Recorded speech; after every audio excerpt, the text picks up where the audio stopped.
Graça e paz, que Deus abençoe a cada um que chegou até aqui, que vai acompanhar esse estudo. Nós continuamos no nosso estudo de Hebreus, hoje o capítulo 9, a partir do verso 11.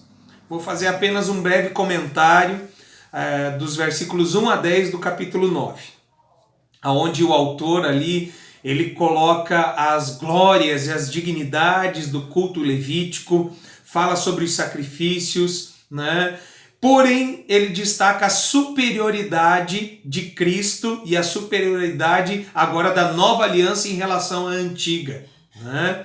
Ele diz ali o seguinte, a partir do verso 8 principalmente, né? O caminho até Deus estava bloqueado, fechado, onde somente o sumo sacerdote podia entrar e apenas uma vez por ano, e o alcance do perdão era somente exterior, né? Não purificava a consciência dos homens, e purificava apenas, até no dia da expiação, apenas os pecados cometidos por ignorância, né? A purificação estava limitado a algo exterior, era uma purificação meramente cerimonial e não purificava a consciência dos homens.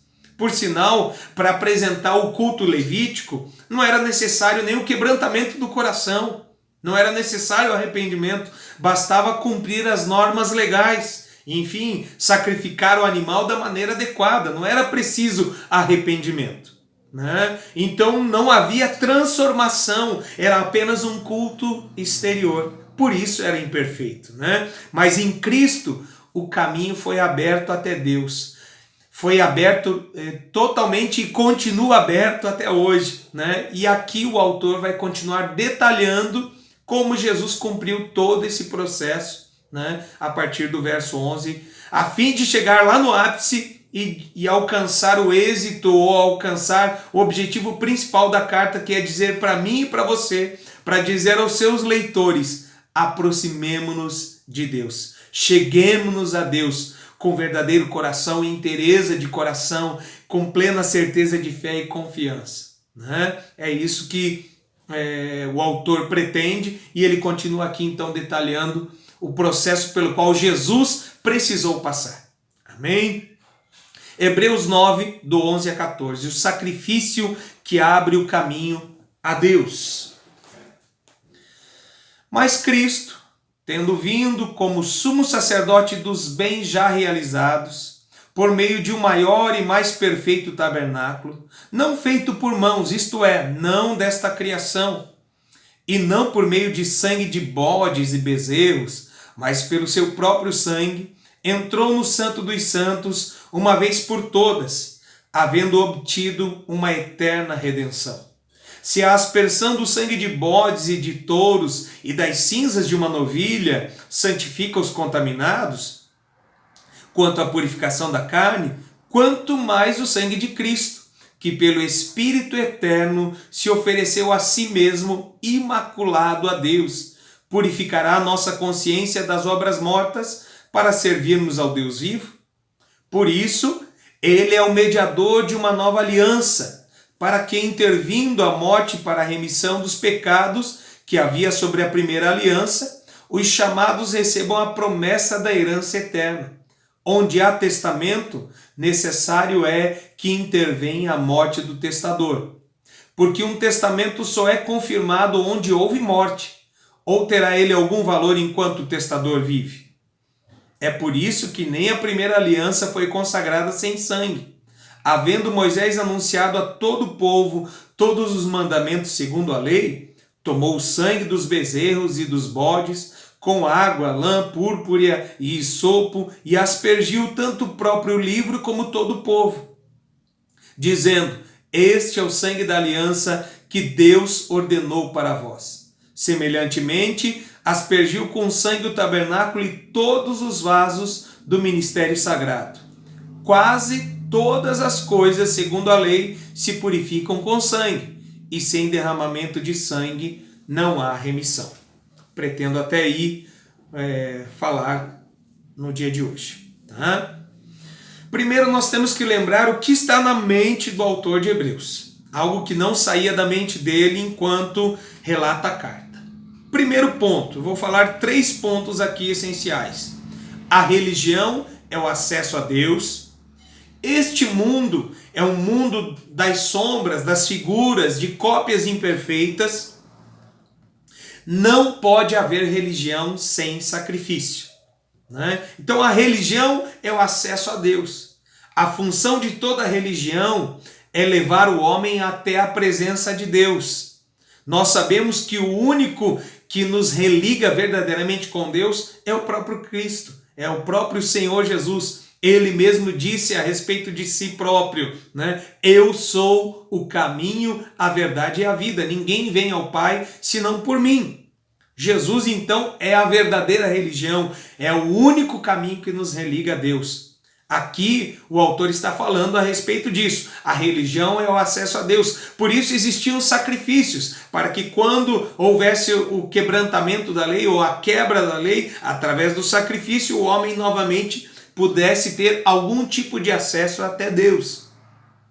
Segundo ponto que está na mente do autor é que este mundo que nós vivemos é meramente uma cópia do mundo real. O que nós vemos aqui é inferior, e aquilo que é invisível, isso sim é real e acontece, e aquilo que acontece lá acontece também aqui. Ele está com isso em mente, né?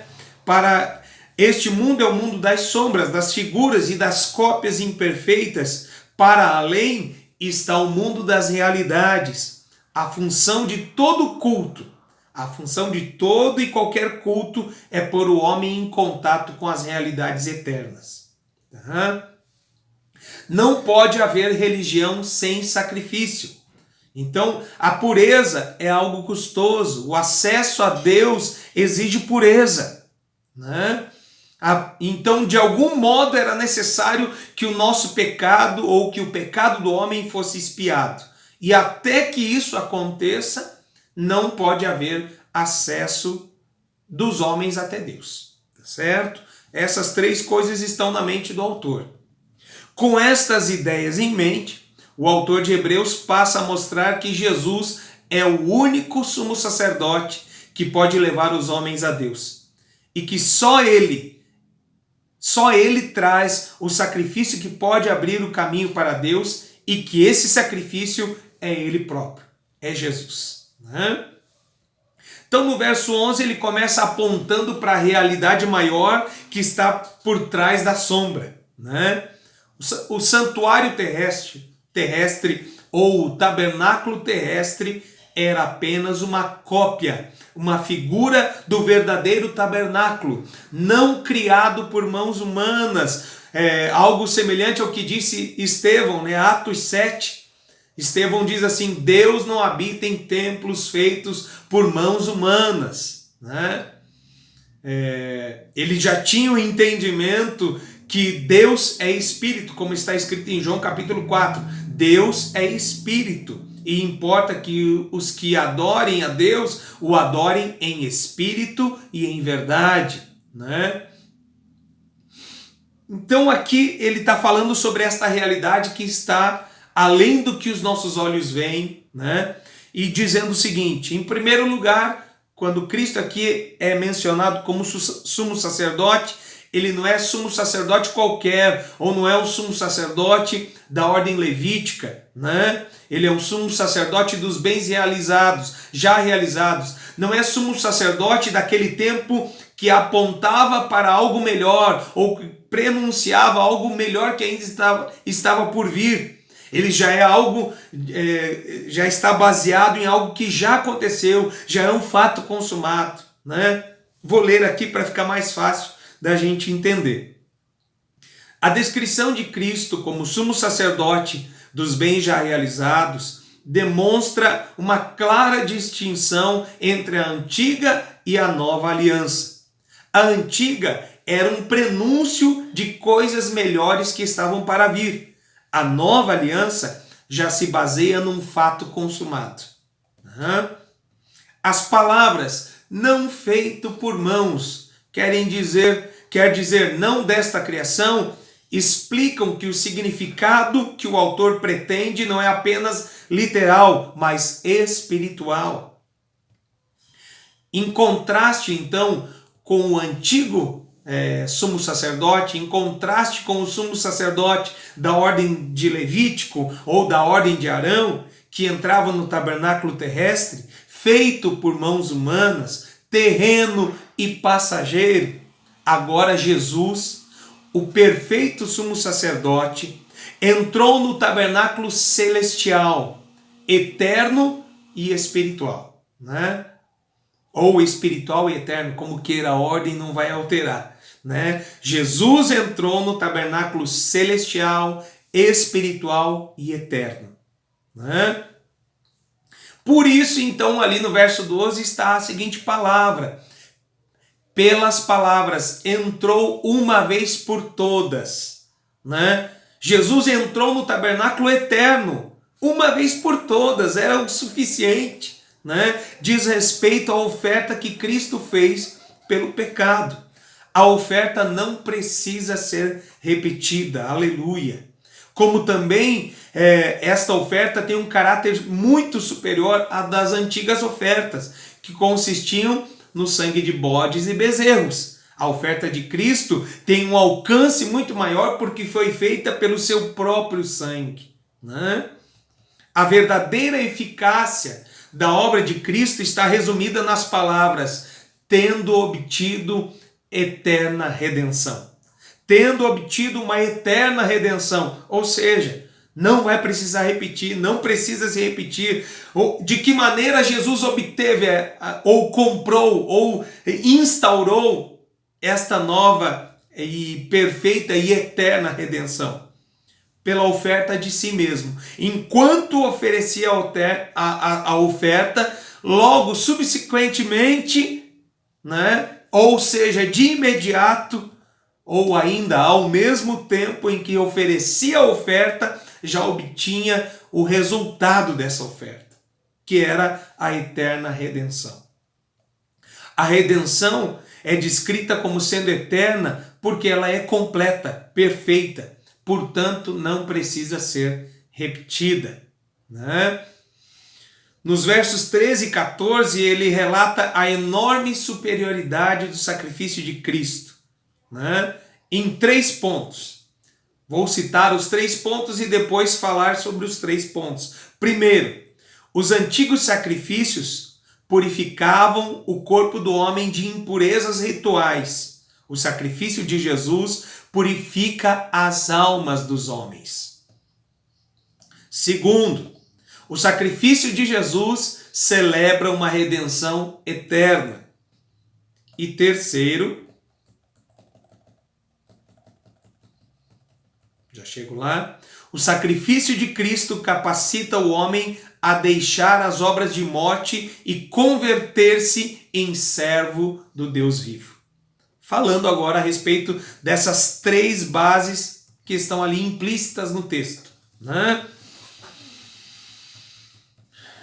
Ok. Os sacrifícios antigos purificavam o corpo do homem de impurezas rituais. O sacrifício de Jesus purifica as almas dos homens. Isso está claro no verso 14, né?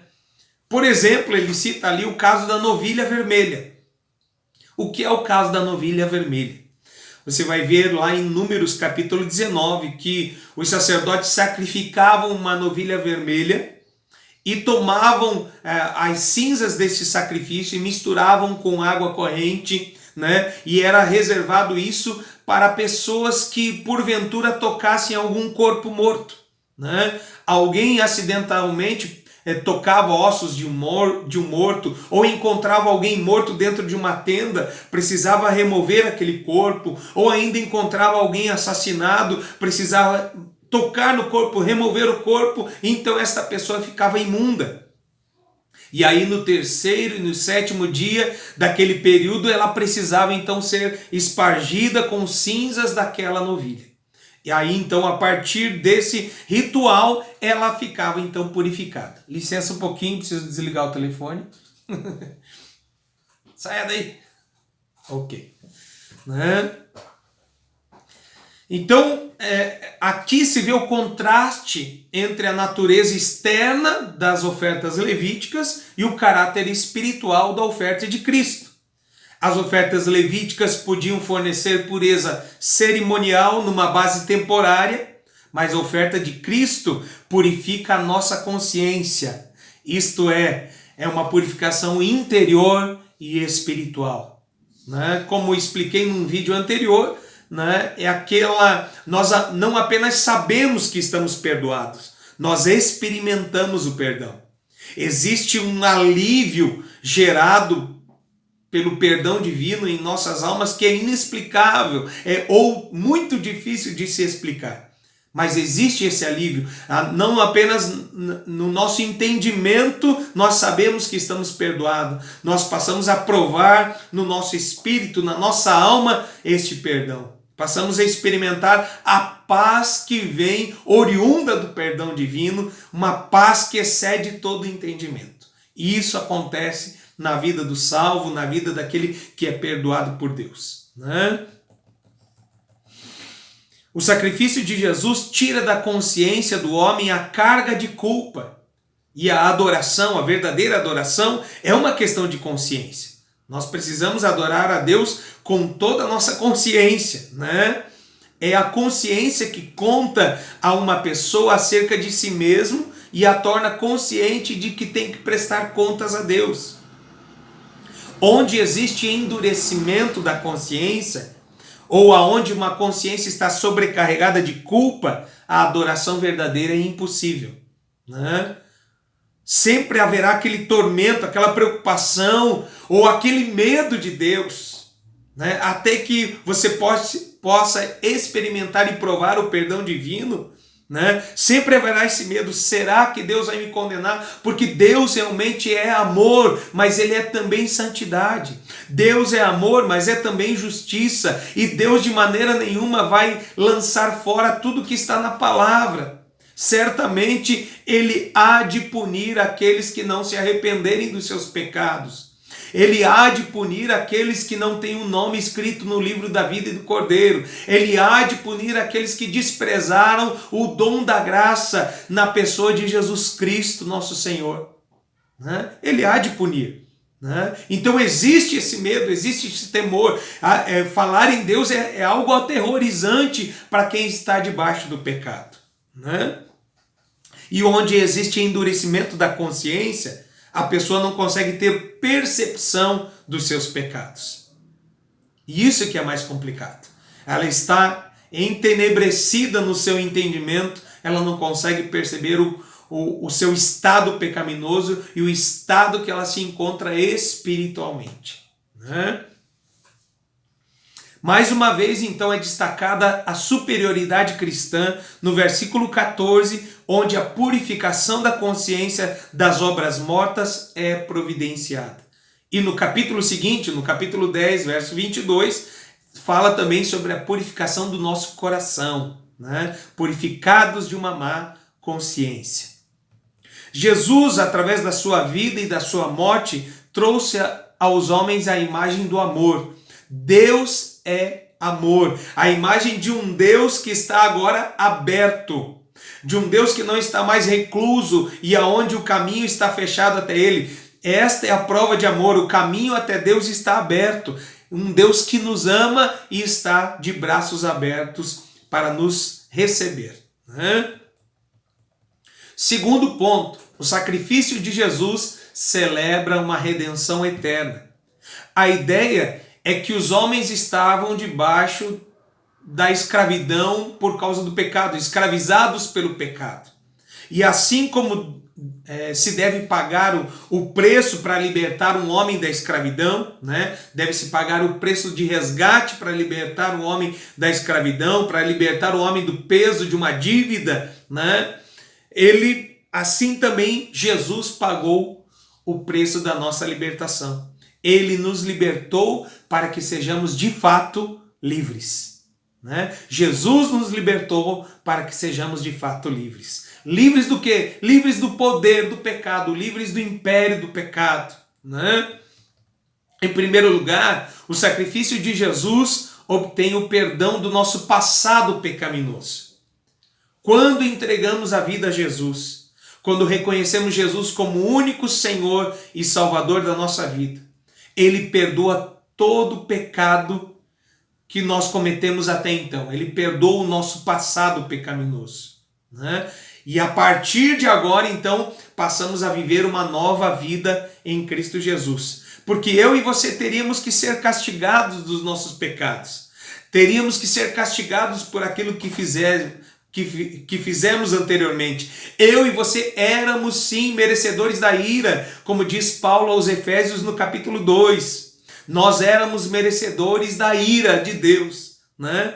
Mas, por causa de Jesus, os nossos pecados são lançados longe de Deus, né? Nós éramos merecedores de nós sermos lançados para longe de Deus por todos os nossos pecados e desobediências. Mas em razão do que Jesus fez, o passado foi apagado, a dívida foi cancelada. Deus elimina então as barreiras. E em segundo lugar, o sacrifício de Jesus nos abre uma nova vida futura. Abre-nos um caminho da comunhão com Deus. O Deus de quem nossos pecados nos transformaram em inimigos, fez-se amigo pelo sacrifício de Cristo. Por meio de Jesus Cristo, nos abre novamente a possibilidade de viver uma vida diária de amizade e comunhão com Deus. Pelo que Jesus fez e pelo que Ele é, o peso do passado desaba e a vida futura se torna uma vida com Deus. Aqui eu quero abrir um parêntese, né? Eu sempre ouvi que nós, quando perdoamos alguém, a gente pode perdoar e não precisa necessariamente conviver, né? Perdoa aí, cada um segue seu caminho. Isto, de certa maneira, até é possível. Mas como funciona o perdão divino? E a Bíblia diz que Deus nos resgatou com um propósito de nos tornar semelhantes a seu Filho Jesus Cristo. Para que Jesus seja o unigênito entre muitos irmãos. Então qual é o objetivo, qual é o propósito de Deus? Que nós sejamos semelhantes a Jesus, semelhantes a Ele. Que as atitudes que Deus tem para conosco nós possamos replicar também aos demais. E entendendo isso é que eu prego esta verdade. Quando perdoamos alguém, nós não estamos apenas deixando ir livre esta pessoa. Nós não estamos apenas liberando esta pessoa e tendo também um benefício dentro de nós. Nós, sim, devemos fazer como Deus faz. Abrimos a oportunidade para a reconstrução do relacionamento. Eu e você precisamos, sim, quando perdoamos alguém, agir como Deus age. Dando a possibilidade de reconstruir a confiança e de reconstruir o relacionamento. Eu e você precisamos crescer e chegarmos a este ponto de maturidade. Assim como Deus faz conosco, nós devemos fazer também aos demais, né? O texto ali fala no versículo 14 ainda sobre Jesus como o Cordeiro Imaculado. Jesus ofereceu-se imaculado.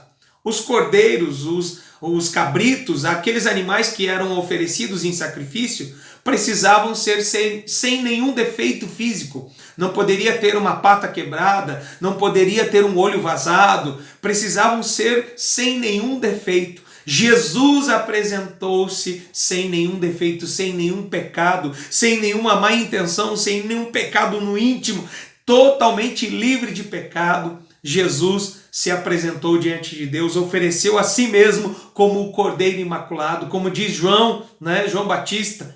Eis aí o Cordeiro de Deus que tira o pecado do mundo, né? Ele não foi apenas o Cordeiro que se ofereceu e morreu, mas aquele que está vivo e vive para sempre, né? Jesus se apresentou com um caráter imaculado. De que maneira? Fazendo sempre a vontade de Deus. Até mesmo, como todos nós sabemos, no Getsêmani, Jesus disse ao Pai: Pai, se possível, passa de mim esse cálice. Todavia, não seja feita a minha vontade, mas a tua. E esta foi a vontade de Deus, que Jesus levasse a cabo todo o sacrifício e cumprisse todo o plano de salvação em favor dos homens, né? O caráter imaculado de Jesus achava-se no seu perfeito cumprimento da vontade de Deus. Com uma oferta tão perfeita e tão superior, certamente os resultados seriam superiores, seriam maiores, né? O ato purificador é aplicado então agora à consciência. A velha ordem era inadequada e não tinha esse poder. A purificação externa, ela é inútil. Uma purificação somente externa é inútil, porque ela não efetua uma transformação radical na vida. Somente o evangelho genuíno, somente um perdão genuíno pode nos conduzir realmente a sermos transformados. Então o evangelho verdadeiro é um evangelho que sim, causa transformação radical na vida das pessoas, e a gente passa a experimentar o que Paulo escreveu aos Efésios também, né?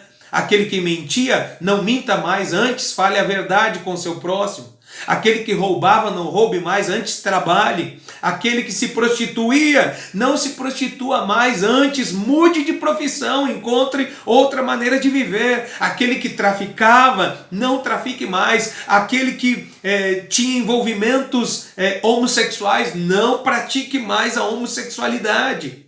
Não pratique, não viva mais debaixo desse jugo de pecado.